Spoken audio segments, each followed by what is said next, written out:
ಅನಧಿಕೃತ ಹಾಗೂ ನಿಷೇಧಿತ ಎಲೆಕ್ಟ್ರಿಕಲ್ ಬೈಕ್ ಟ್ಯಾಕ್ಸಿ ನಡೆಸ್ತಾ ಇದ್ದವರ ವಿರುದ್ಧ ಕಾರ್ಯಾಚರಣೆ ನಡೆಸಿ 42 ಎಲೆಕ್ಟ್ರಿಕ್ ಬೈಕ್ ಟ್ಯಾಕ್ಸಿ ಸೇರಿದಂತೆ 234 ಅನಧಿಕೃತ ಬೈಕ್ ಟ್ಯಾಕ್ಸಿಗಳನ್ನ ಆರ್ಟಿಒ ಅಧಿಕಾರಿಗಳು ಸೀಸ್ ಮಾಡಿದ್ದಾರೆ. ನಗರದಾದ್ಯಂತ ಪ್ರಾದೇಶಿಕ ಸಾರಿಗೆ ಅಧಿಕಾರಿಗಳ 11 ತಂಡ ಕಾರ್ಯಾಚರಣೆ ಮಾಡಿದ್ದು ಕಳ್ಳಾಟ ಆಡ್ತಾ ಇದ್ದವರಿಗೆ ಬಿಸಿ ಮುಟ್ಟಿಸಿದ್ರು. ರಾಜ್ಯದ ಐಪಿಎಸ್ ಅಧಿಕಾರಿಗಳ ಜೊತೆ ಸಿಎಂ ಹಾಗೂ ಗೃಹ ಸಚಿವರು ವಾರ್ಷಿಕ ಸಮ್ಮೇಳನ ಸಭೆ ನಡೆಸಿದ್ರು.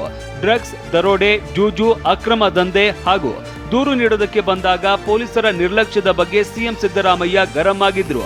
ಎಸಿಪಿ, ಇನ್ಸ್ಪೆಕ್ಟರ್ಗಳು ಸಹ ರಸ್ತೆಗೆ ಇಳಿದು ಟ್ರಾಫಿಕ್ ಕಂಟ್ರೋಲ್ ಮಾಡುವಂತೆ ಸೂಚಿಸಿದ್ರು. ಎಸ್ಪಿ, ಡಿಸಿಪಿ, ಕಮಿಷನರ್ ನಿತ್ಯ ಒಂದು ಠಾಣೆಗೆ ಭೇಟಿ ನೀಡಬೇಕು ಅಂತ ಖಡಕ್ ಸೂಚನೆ ಕೊಟ್ರು. ಬಾಗಲಗುಂಟೆ ಹೆಸರಘಟ್ಟ ರಸ್ತೆಯಲ್ಲಿ ಅವೈಜ್ಞಾನಿಕ ಡಿವೈಡರ್ ಹಾಕಿದ್ದು ಸಾರ್ವಜನಿಕರು ಪರದಾಡುತ್ತಿದ್ದಾರೆ. ಚಿಕ್ಕಬಾಣವರ ಸಂಚಾರಿ ಪೊಲೀಸರ ಕ್ರಮಕ್ಕೆ ಸವಾರರು ಆಕ್ರೋಶ ಹೊರಹಾಕ್ತಿದ್ದಾರೆ. ಅಲ್ಲದೆ ಜನದಟ್ಟಣೆ ಸಮಯದಲ್ಲಿ ನಿರ್ಬಂಧ ಇದ್ರೂ ಹೆಸರಘಟ್ಟ ರಸ್ತೆಯಲ್ಲಿ ಟಿಪ್ಪರ್ಗಳ ಓಡಾಟ ಮುಂದುವರೆದಿದ್ದು ಬಾಗಲಗುಂಟೆ ಬಳಿ ಫುಲ್ ಟ್ರಾಫಿಕ್ ಜಾಮ್ ಉಂಟಾಗ್ತಿದೆ. ರಾಜಧಾನಿ ಬೆಂಗಳೂರಲ್ಲಿ ವಾಯು ಮಾಲಿನ್ಯದಿಂದ ವರ್ಷಕ್ಕೆ ಬರೋಬ್ಬರಿ 2100 ಮಂದಿ ಸಾವನ್ನಪ್ಪುತ್ತಿದ್ದಾರೆ.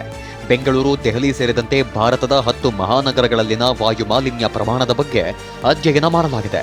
ದೇಶಾದ್ಯಂತ ಪ್ರತಿ ವರ್ಷ 33,000ಕ್ಕೂ ಅಧಿಕ ಮಂದಿ ಮೃತಪಟ್ಟಿರುವುದು ಪತ್ತೆಯಾಗಿದೆ.